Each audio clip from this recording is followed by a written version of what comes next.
Accessing library computer data.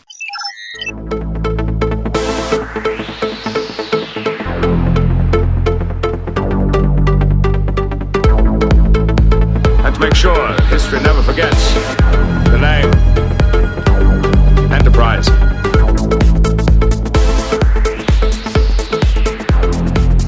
Hey everybody, welcome back to the Pensky File. We are here ending Season 1 Let's Watch of Star Trek The Next Generation. That's right, we're up to Episode 26 of Season 1. This one's called The Neutral Zone. It aired way back on May 16th, 1988. It was directed by James L. Conway. Teleplay credit goes to Maurice Hurley, and the story credit goes to Deborah McIntyre and Mona Clee. This is the one where the Enterprise is called to go to the Neutral Zone to check out some disappearing star bases or something, and they run into the Romulans, and they also run into a bunch of cryogenically frozen humans from a couple hundred years prior. So for this one, we're going to be joined by Clay again, and we will get into the Neutral Zone right after this. Commander Data, return to the Enterprise immediately. We have run into an unusual situation, sir. There are people on board. Frozen. Frozen? How many? 3. The vehicle has suffered severe damage. Most of her systems have failed. Are you suggesting they be transferred to the Enterprise? I do not believe we should leave them here, sir. With your permission, we will be returning with 3 containers. Whatever you do, do it quickly.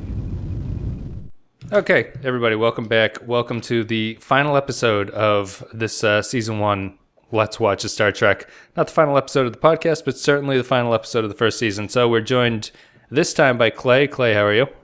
I'm doing well. I'm on the highway to the Neutral Zone. Exactly. This is I thought it was fitting after watching this one, because you've always brought up the fact that the first season has a problem with plots going on as you're on your way to something. Yep, and I have some things to say about that. Yeah.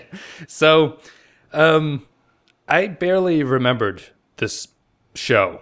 I went into it watching it thinking that it was another episode. It's not the first time I've done that, but I remember another episode with Romulans much better than this one, and I don't remember much of all about what happened here. Did you know anything about it going in? All I knew was that it was the season finale. Yeah. I think I may have read that is it the first time that the Romulans are seen on screen? In The Next Generation, yes. Yes, yeah, okay.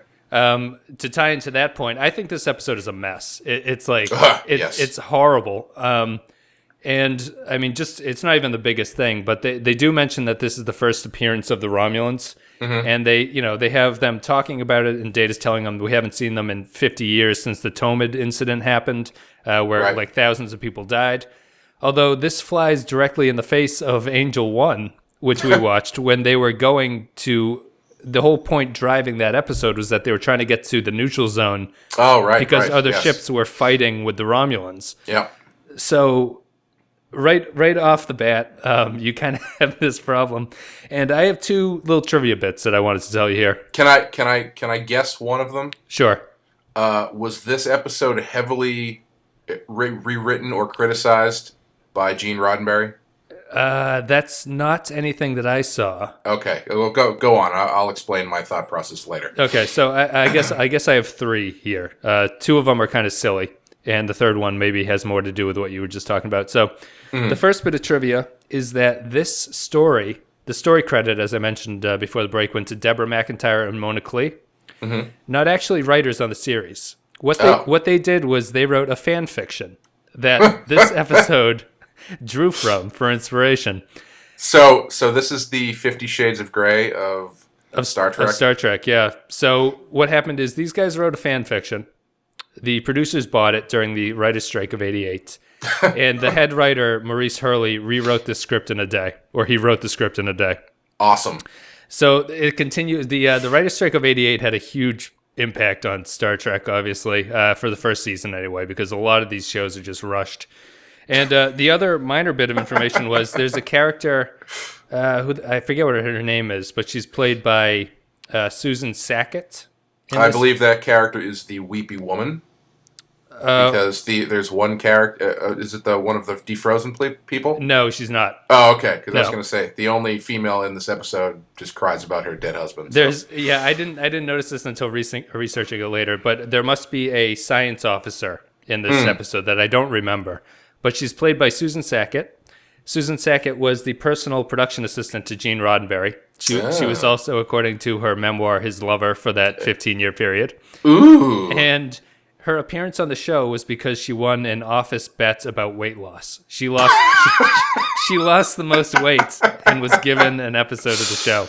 And I guess it goes to show because I don't remember her. I don't remember any female science officer being a part of this episode. Not that I can think of. Yeah, whatever. At least not one with lines, anyway. So anyway, the major point to tie in with you, the script was written in a day, and it certainly feels like it was written in a day. Yeah. It was also intended to be a two-parter, but they ran out of it. And I do get the sense that it should have been a two-parter because absolutely nothing happens in this show. Nothing at all. The reason I said the thing earlier about Roddenberry having some input on this was it felt like the worst episode of there's a lot of people who are really into Star Trek who get critical of the episodes that are too actiony. Yeah. This feels like the worst end of that spectrum, where the entire episode is just like diplomacy discussions and disagreements about whether or not possession should be something that you strive for in life. Yeah, it's like all foreplay, and they never get to any like actual excitement happening. Right. I will tell you, when I watched it, I had to rewind it a bit at the beginning when they were giving you the breakdown about what the Enterprise was doing. Yeah. Because when they were talking about the floating space capsule thing, I thought Worf said it's headed for the cave of the Spider Sisters. And I was like, all right, I am on board. The greatest villains of Star Trek history, the Spider Sisters. Unfortunately, not the case. That intro too. I just wanted to mention. I watched it on Amazon, so it's sort of the Blu-ray resolution. Right. Yeah, I watched that too. Yeah. It actually looked pretty cool in the high def. It looks terrible in the original definition, but in high def, it looks pretty good. The ship, the Enterprise looks fantastic. The other thing looks pretty good. To compare it, I just watched Escape from L.A. For the first time in, I don't know, since it came out on video 20 years ago. And this episode of Star Trek was made, I don't know, probably 15 years before that movie was. Yeah. Maybe about 10 years. And it has way better graphics than that movie. The graphics in Escape from LA look like a bad PC video game. Yeah. I mean, they definitely put work into it. And the other probably the best part about this show is just technically, I really love the way the Romulan warbirds look. That's a new redesign for the show, right? Yes, the original series Romulan ships did not look like that. Yeah, they were more saucer-like. They were just flatter. They sort of had the wing structure, but they didn't have that like arc to them where they're hollow in the middle. Mm-hmm. I think it looks cool. It's a cool looking ship. Yeah, it is. And it's the only gripe I would have is it seems a little, if I'm remembering my ships right, it seems a little close to the movie redesigns for the Klingon Birds of Prey. Yes. There's an in-canon explanation for that. Oh, there is? Yeah. All right. Yeah, all right. In the original series, due to budget stuff, they had it's either one way or the other. They had, I can't remember which one. They either had a Klingon or Romulan using a ship that had previously been shown to be the other race. Mm-hmm. So they've written into the storyline that the as they mentioned in this episode, where the Khitomer massacre was a betrayal of the Klingons by the Romulans. Mm-hmm. In canon, it's now accepted that they shared technology during that time period. So the ships kind of look the same. Right. And the Romulans had the Klingon bird of prey. I think they call it the Klingon bird of prey. Mm-hmm. So that explains why they look so similar, or at least, retconning it into making sense. Right. So the two plot lines for this show are the Garbage? Garbage. Were you going to say garbage? They're Is that what both you're gonna horrible. They both don't make any sense. And the first one is that the Enterprise is being beckoned to the neutral zone to deal with these disappearing colonies. 2 Federation outposts in Sector 30 have been destroyed. There's been no communication with Federation star bases in Sector 31 since stardate 41903.2. Romulans. That's the assumption. There has been no direct contact with the Romulans since the Tomid incident. Questions are, why now? What's their objective? For 50 years, there's barely a whisper out of them, and now for no apparent reason, they seem to be back with a roar. Everything we know about them is based on rumor or conjecture. The strategic decision is to send one ship. The Enterprise. We could get out there and find ourselves greatly overmatched. True enough, it's a gamble. This first encounter, coming so suddenly after all this time, we have to assume it's a setup. Okay, so I'm going to stop you there for 1 second. Yep. Because I like that you said the first one and not plot line A, because I have no idea what the lead plot line of this episode was. No. Because they're both completely parallel. And whereas in the other episodes we talked about this, it's clear that, it's very clear what the split is and what's getting more time. Right. This one is kind of up in the air. Right. Like what seems like should be the lead plot line ends up being the secondary plot line. I don't know. It's very very strange. I'd argue that the Romulan neutral zone is the premier plot line, but much less happens in that storyline than what happens in the other storyline. Right. The other storyline involves, at the very start, they find this old cart, whatever the hell it is. It's like a satellite with frozen bodies on it from the 21st century. And so, of course, they beam them on board and wake these people up. And right away, it's just so weird for a season finale. This has 2 things that are direct callbacks to the original series.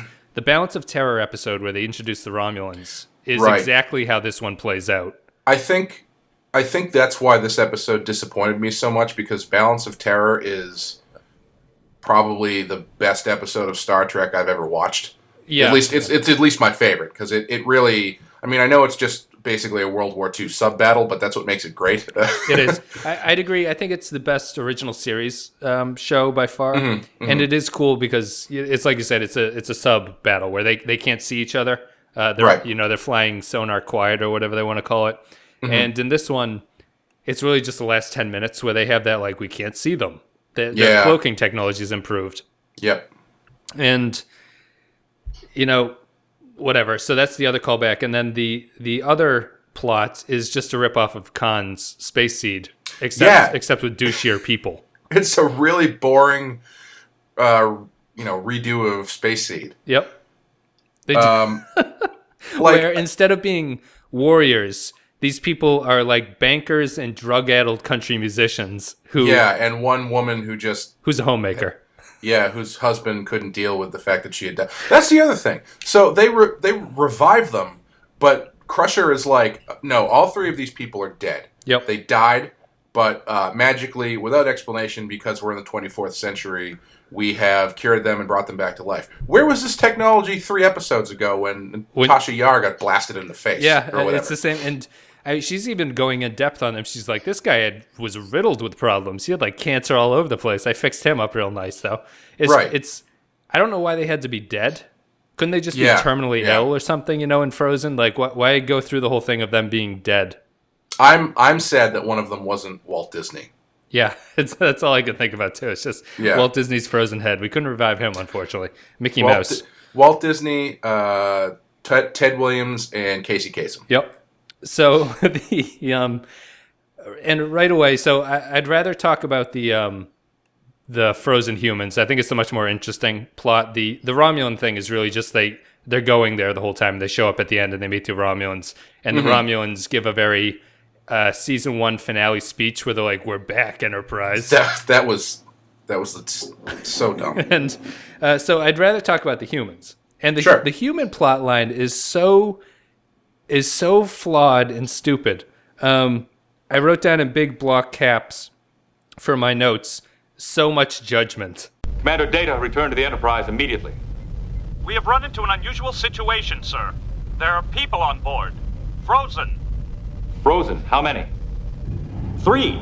The vehicle has suffered severe damage. Most of her systems have failed. Are you suggesting they be transferred to the Enterprise? I do not believe we should leave them here, sir. With your permission, we will be returning with 3 containers. Whatever you do, do it quickly.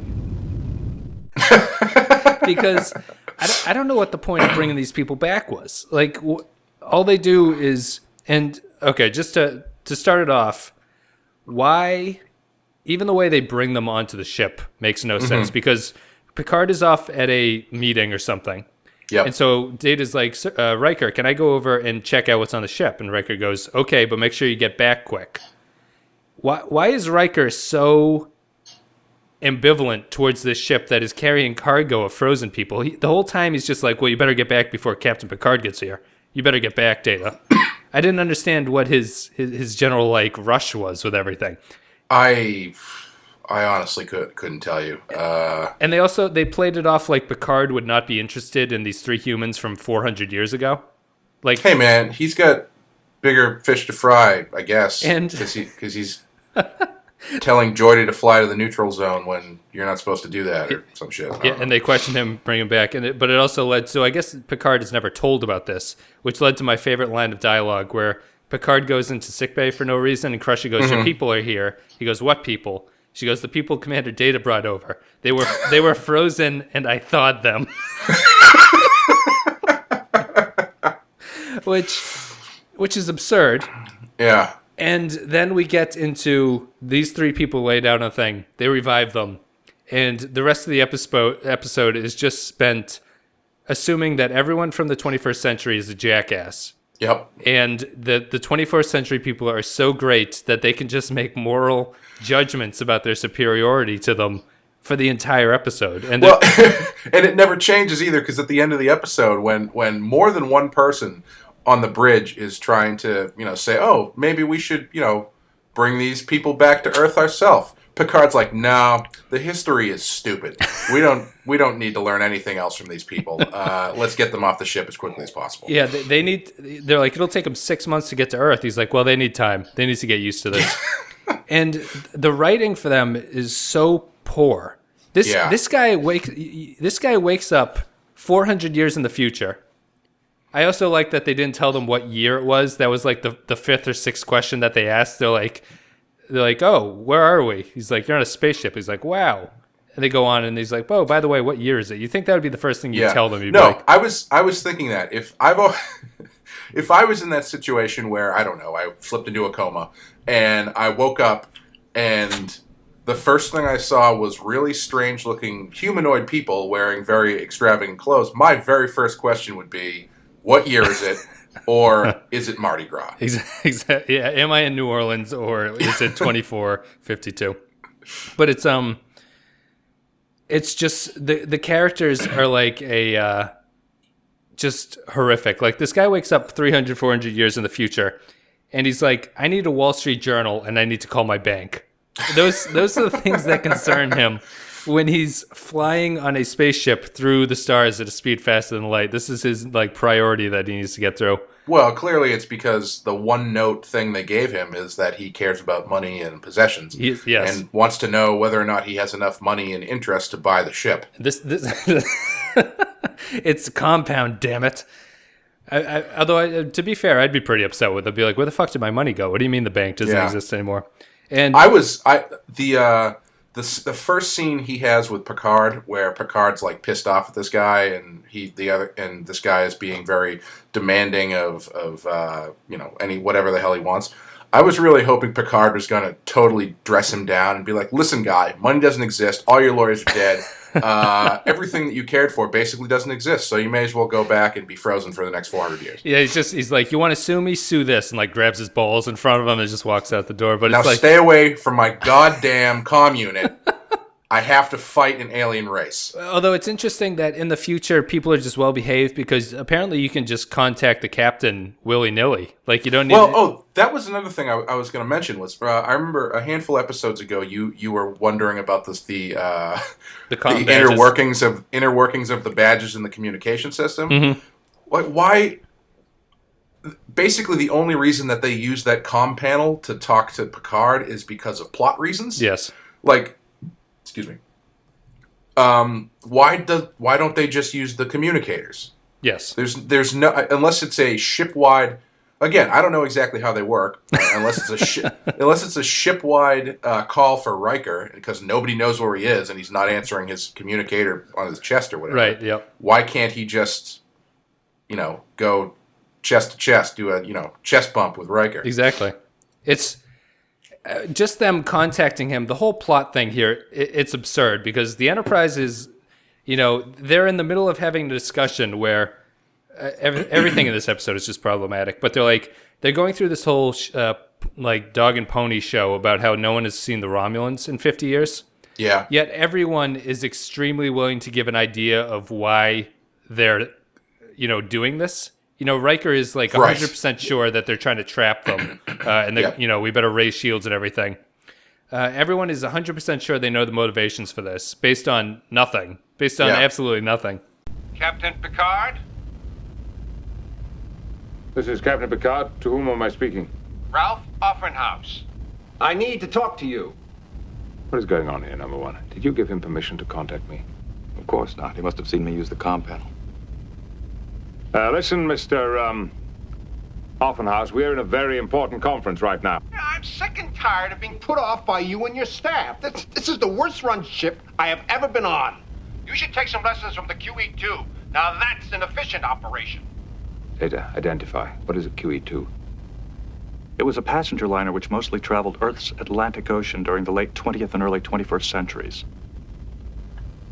He's comparing the Enterprise to a cruise ship. Captain Picard, I demand that you see me. I think I have been very, very patient. I demand a phone or a radio or whatever else you have. But frankly, enough is enough. Especially under the circumstances and considering what I paid for this procedure. I must make contact with my I'm Captain Picard. I was thinking this is the first episode where Deanna Troi really came across as like a stoner or something. Yes. Where it's like where we just look it up on your computer. Yeah, no, but it was like because Picard's like Troy, I'm gonna need a full workup on the Romulans. Like, yeah, man, whatever, I'll get down. And then the information she brings back is like completely rudimentary. Yeah. Like clearly she was just reading it off of Wikipedia. Yep. She I just liked her. It was kind of a when Picard asked her to do that, it was kind of a shitty response too. She's like, well, we haven't seen him, in 50 years. I'll try to get something together, I guess. Like It was just a very weird dress down of her. Although I had I had an idea that I wish they had followed through with Troy. Tell me what you think about this. It kind of would have been cool if Troy, in addition to being like this counselor empath, was also a species specialist. Yeah. Yeah. It gives her something to do. Yeah, I feel like don't quote me on this because I obviously am not as well versed in the series as I could be. Mm-hmm. Does Data not fill that role of like a bit? Is he usually the one that they go to for stuff like that? He is, and I think it's unfortunate because he doesn't need to be doing that. I don't think it would make more because Deanna could give information that Data would not be like aware of, like the emotional aspect of it. Yeah, yeah. And it would give her something to do instead of them constantly asking Data about what these species are up to. Yeah, and then cutting away from Troy as she's very quickly putting out a joint. Yes, exactly, rolling around. But yeah, and the rest of Troy's episode has just been showing this idiot woman how to use a computer to look up things. Well, I mean, I can. 1987, those things didn't exist. I mean, what she basically. Apparently, maybe she did look up what Romulans were on Wikipedia because she basically used Google to find out what happened to this woman's family. Yes. Part of me was kind of hoping that in the Blu-ray Blu-ray remaster, they would put in her great-great-grandson's Facebook page. It would have been a nice touch. His MySpace or something, just like horribly dated. Just wow, look at this. It seems your great-great-grandson was in a shitty band. It is a lot of inbreeding too, because apparently after generation after generation, he looks exactly like her. Oh, and she was totally down to find that dude and commit some incest. Yes, I think. yes, it's been far enough removed where she can just hang out with him now. So, but before we go any further, there's one thing I wanted to mention about the beginning of the plot with these characters. Yep. When they get to the ship, the satellite where these people are frozen, there's a very specific moment where they show Worf walking into the door for no reason. Well, I also like that because they the one thing they got right about the future is that they've moved past the hard drive disk technology into what I can only assume is the Enterprise being a giant flying flash drive. Yeah, well, what do they call it? The isolinear chips. That's what Wesley pulls out of the thing in like the third episode. So that's what I did like the callback to hard drive based systems. It was kind of cute. Right. But the other thing, when they're going through the isolation freezing chambers, they make a very clear stop at one that has nothing in it. Yep. And I was like, oh, okay, I've seen this before. Clearly one of them has gotten out. Yes. And will be whatever the antagonist is, even though I thought this episode was about, once again, fighting with the Romulans. But we got better things to do. It's like this time they finally made it to the fireworks store, but the fireworks store was closed because they have bugs that they have to air out or something. That's right. But yeah, it seemed like a definite plot element drop that there was going to be something sinister about these people. About this setup with these people, and they never followed through with it. No, that would have been too similar to Space Seed, probably. I don't know what happened to that empty tank. I also like that they made no effort to distinguish between the tube that worked and tube that didn't. You know, it looked exactly the same. It was just a horrible, rotten corpse inside one, and a perfectly normal person in another one. Right. It's just to go back to the just the weird, stupid plotting. So they're having this discussion, this war room discussion, Picard's Red Room, where they're dealing with the Romulan thing. Mm-hmm. And this douchebag from the past calls them over the comm. Purely for plot purposes, they have Picard go there. You know, right? Like, why don't they just be like, shut off the comm badge, get a security team in there to fuck that guy up, and have him stop calling me? Instead, in the middle of this is like a pre-war situation that the ship is dealing with. Right. They have Picard go down personally and talk to these idiots who are demanding to see his bank information. And there's the country music star that I love. The Crusher told him his body was so full of chemicals.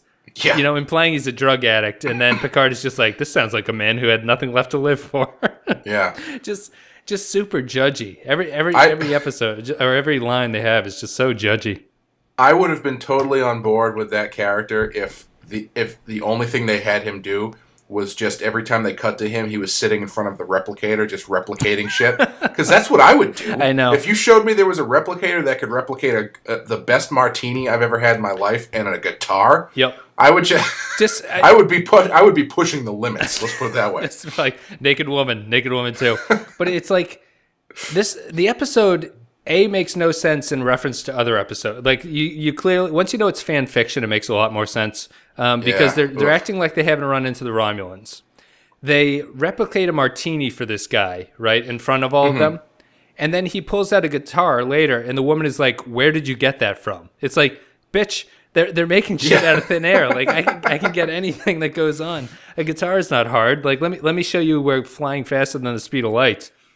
The other thing that stuck out to me too is the asshole guy constantly makes reference to thinking that like he's on a cruise ship or something. Yeah, I think Riker should have made it much clearer when he explained what ship they were on, that this is like a warship. Yes, or for lack of a better term, I don't know how they distinguish themselves without sounding like the army. No, it's true. I mean, I think Starfleet goes to great lengths to not call themselves the military when they're clearly military. You know, they have military ranks and everything. Mm-hmm. But it's to tie into what you're saying. Why don't they just tell these fucking people what's going on? They never tell them anything, and so they constantly are getting interrupted by them because they don't think anything important is happening.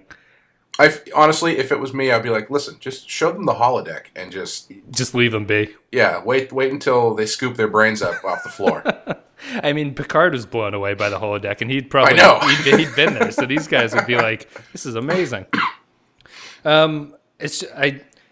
There's really not much else to say about their plot. It's incredibly stupid. It makes no sense in and out of the timeline of this show. So let's just jump ahead to the ending, which is probably the best part of the show, the last 5 minutes. But they run into the Romulans in the neutral zone. Both sides discover that the colonies on both sides of the neutral zone, so Romulan and Federation, have been destroyed. Right. And the Romulans are just like, Romulans do the season-ending thing of, we're back, Enterprise, you better be ready. Captain Picard, because your actions are those of a thoughtful man, I'll tell you this. Matters more urgent caused our absence. Now, witness the result. Outposts destroyed, expansion of the Federation everywhere. Yes. We have indeed been negligent, Captain. But no more. Commander, we've made some progress here. Let's not ruin it with unnecessary posturing. Your presence is not wanted. Do you understand my meaning, Captain? We are back.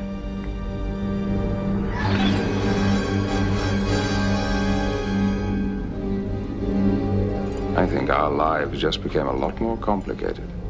That was so dumb. And then they fly off, and then we are back. We are back. Now, see you later.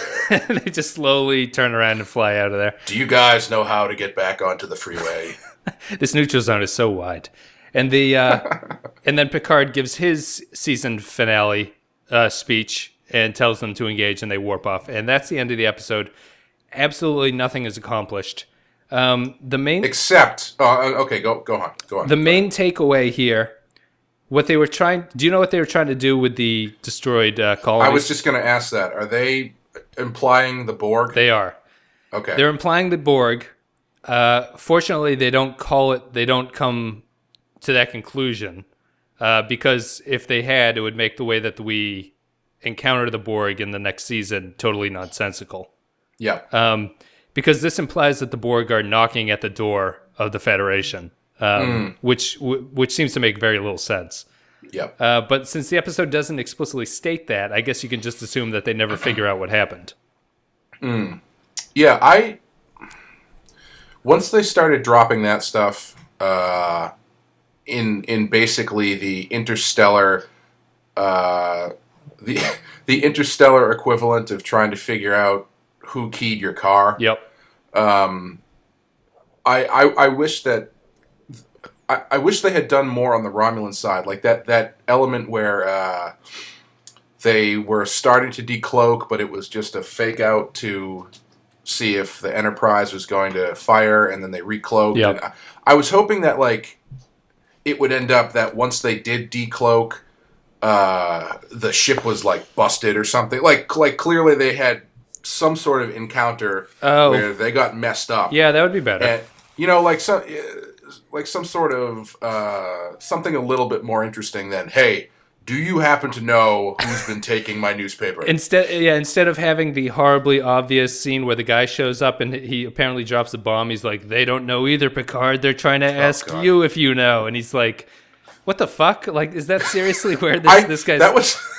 That was the one point where I really wish that this show wasn't on television, because I was really, like, Picard should be like, get this motherfucker off of my bridge. Don't just bring him to the door and stand there and watch the screen. Get him off the goddamn bridge. I'm the captain, goddammit. It's so obvious. It adds nothing, and it just makes Picard look like a jackass. Riker, can you go take this guy back to the room and try not to hit on the woman because you haven't yet for some reason? I did. I did like these. Riker, as always, is the crew member you'd send away if you need to ingratiate yourself with somebody. Because when the guy says his ex-wives, Riker just gives his little wry smile that is so fitting of Riker. But yeah, back to the end. It's just like I don't know what the point of any of this was. Like the guy did nothing that they brought on. The Romulans did nothing. Yeah. No one learns anything. Mm-hmm. Well, the one piece that I did like was during, even though it was, a little ham-fisted, was that first interaction with Picard and, J. Frumpy Offenfluffer, or whatever his name was. Uncle Moneybucks. What is his name? Yeah. His name was, Ralph Offenhouse. Offenhouse. Yep. I liked bits of the conversation they were having where it was like a very literal. There are better ways they could have done this if the episode was just about these characters. Yeah. But they had a very literal discussion about the mindset of the future and the mindset of the past. No, I totally agree. That was actually, I think, is it the scene where Picard goes down to their quarters for no reason, and it's the very end before he leaves? I think so. That was probably the best part of the whole show, and it's good because I don't even remember his argument, but the guy from the past actually had a good argument as to what's the motivation here. Right. Which is interesting. It's such a minor part of the show that it's like it's startling that that's the one good part, but there is a lot. I never really. Might just be me getting older now, but the Starfleet future is like it's distinctly Marxist. It's like. Because the whole, like one of the tenets of Marxism is just sort of everyone should be trying to get leisure time because leisure time is how you improve as like an artist or like a thinker or whatever. Mm-hmm. And that is all this future is about. And I think it's just me getting old enough to realize it, but it's like, there's probably people who fought in the Cold War who are like potentially upset by this turn that Star Trek is taking in the future. Yeah, like it made me start thinking about what life is like if you are not on a starship. So, and all I can think of is that, well, it's kind of, Marxist and a bit communist in that, or social, I never remember what the distinction is, but that direction in that I'm thinking, all right, well, he's kind of right. Like, what's the point of doing anything? And I'm thinking, well, the point of doing anything is just to work for the betterment of things and to move things along. Yep. So, but you're not getting paid anything, so you're just a cog in the machine of life now. It's true, but which is even seemingly even more depressing than it was before. No, that's true, and it's like what's the class system on Earth? Right, but it's weird. I could understand this if they were like trying to go for the betterment of humankind, but every other human that we run into is like, I'm a miner. I fucking mine shit. It's like, that's what you've chosen to do with your life. Like, in a world where you can basically, they're saying you can do whatever you want to become a better person. So many people are doing like geographic or geological studies. It's like, really? This is what they're getting out of... Everybody is majoring in philosophy. There's so many farmers and miners in the future. It's like, is this really how society is going to, like, when everyone has carte blanche about what they want to do with their life, this is what they do. Yeah.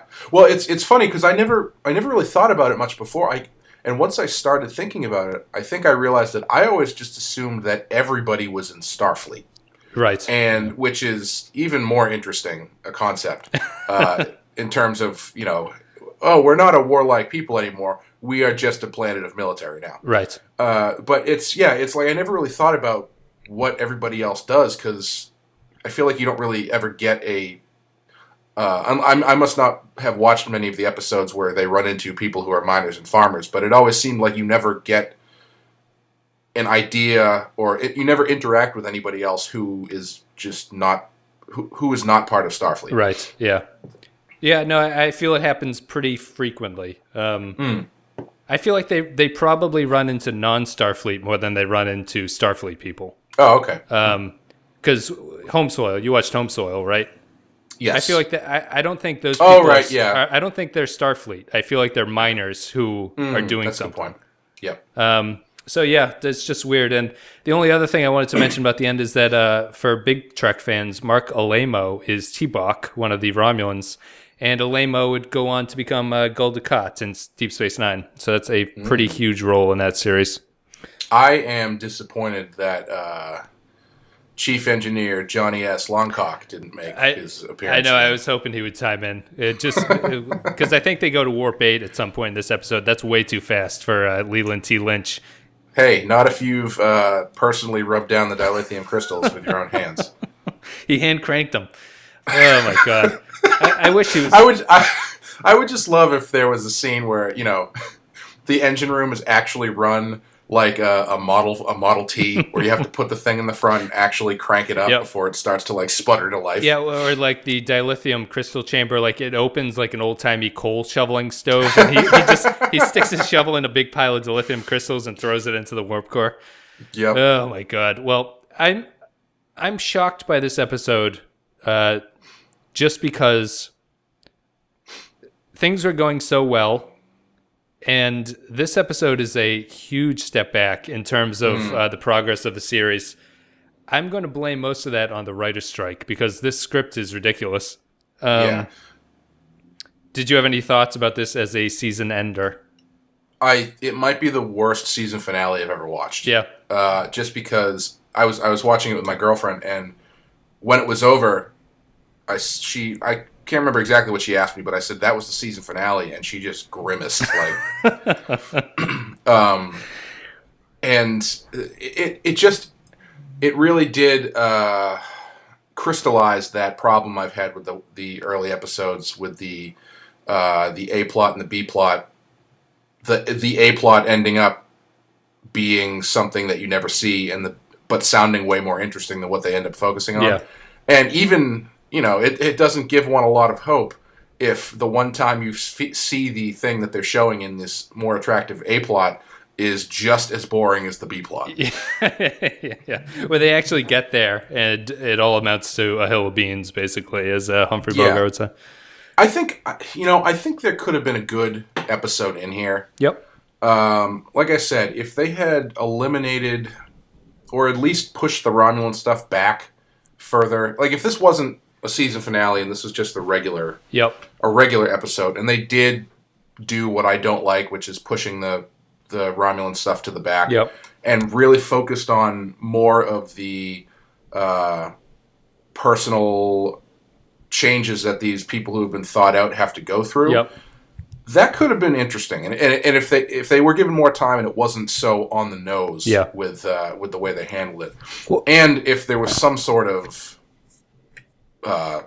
conflict or any other basic storytelling technique that one would use to tell a story. Yeah, you'd think you'd want some conflict. I mean, I just really honestly thought about this, but I mean, there's a episode much later where they find Scotty.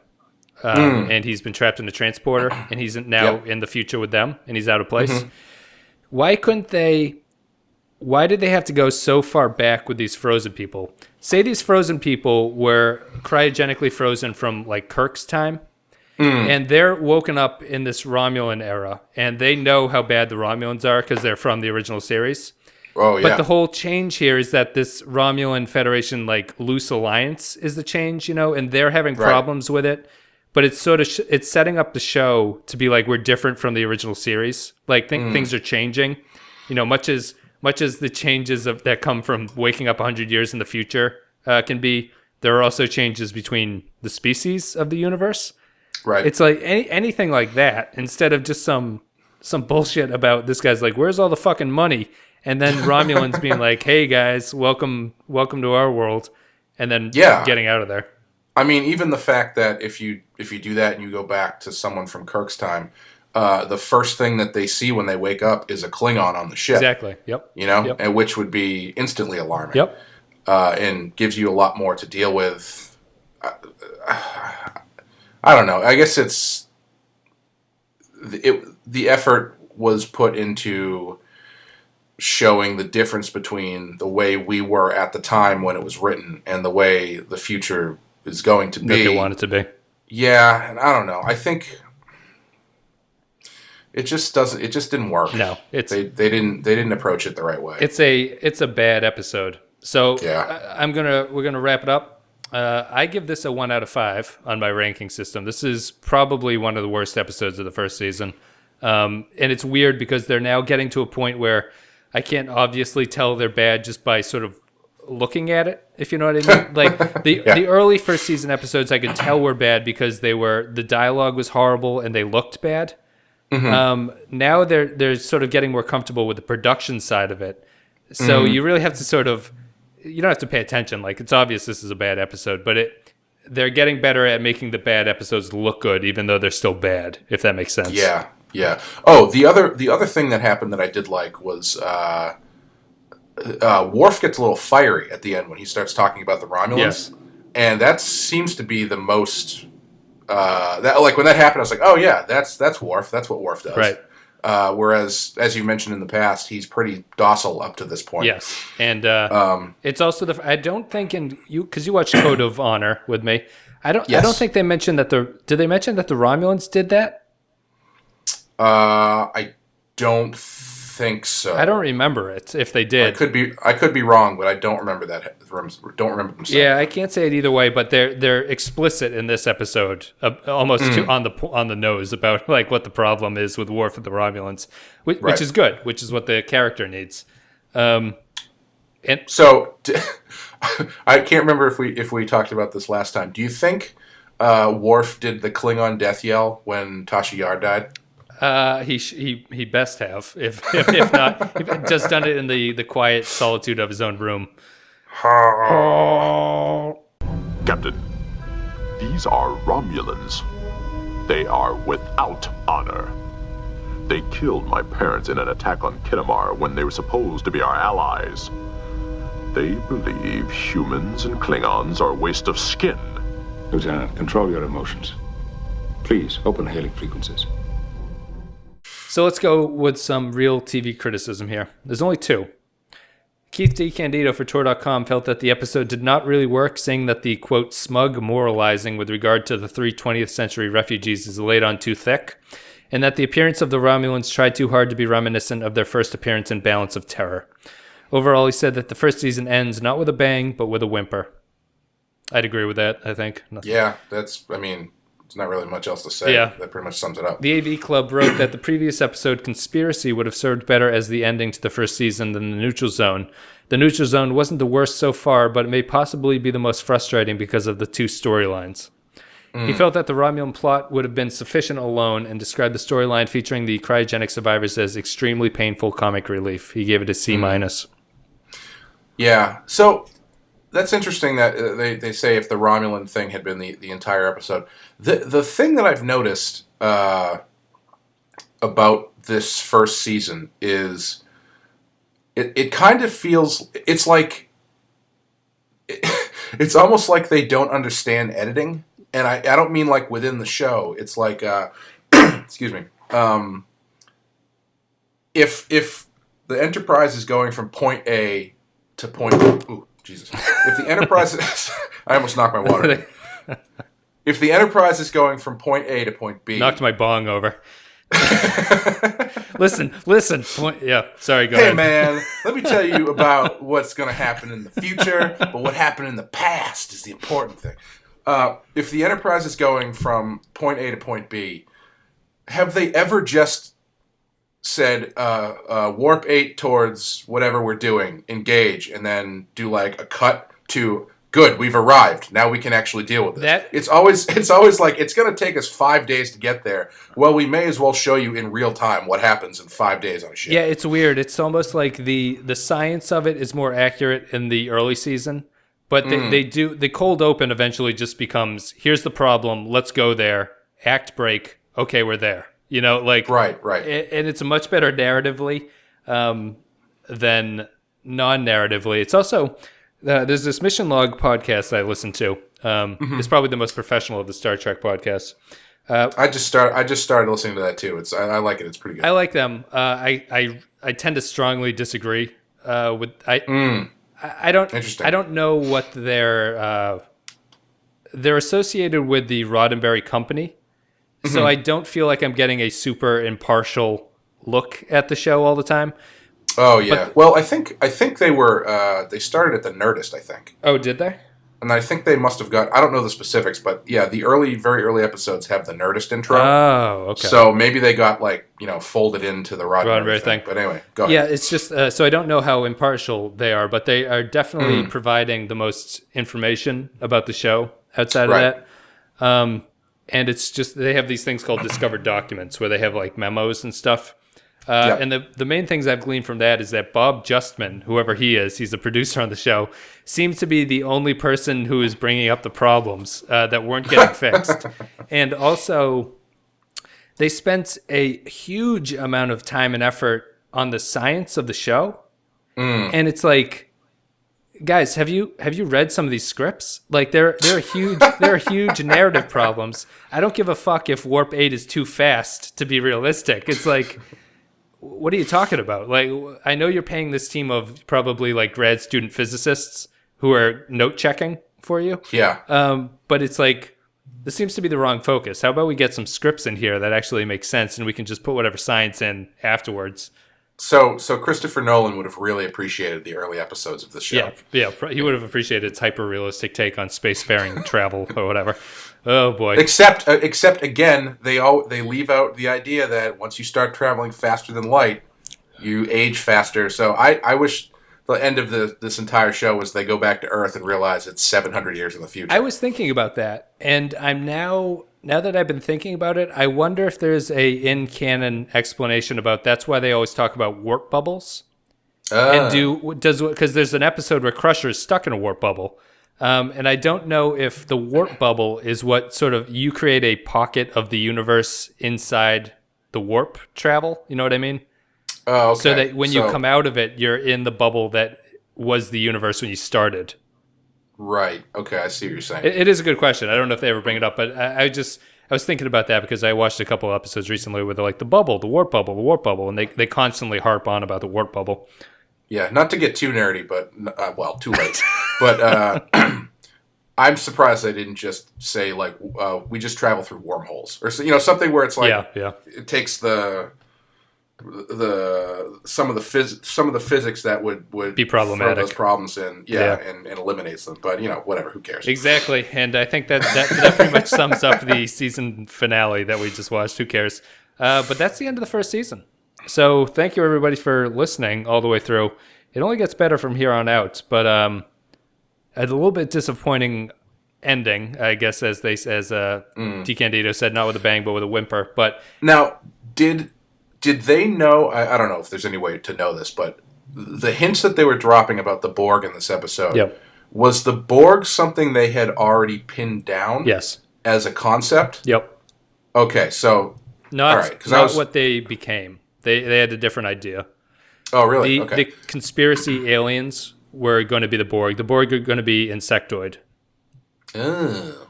And that was eventually dropped, and they became. But the idea of generally what they are and what they do. No, I don't even know if they are all about assimilation. They might just be sort of like terrifying, powerful bad guys. I don't think they had worked out the assimilation thing. Because even in the first Borg episode, they haven't quite nailed down what the Borg want from people. Oh, right. Except more spandex for their unitards. They want tubes and spandex. But we'll get into that. The Borg make their appearance. Q returns. All that happens in Season 2.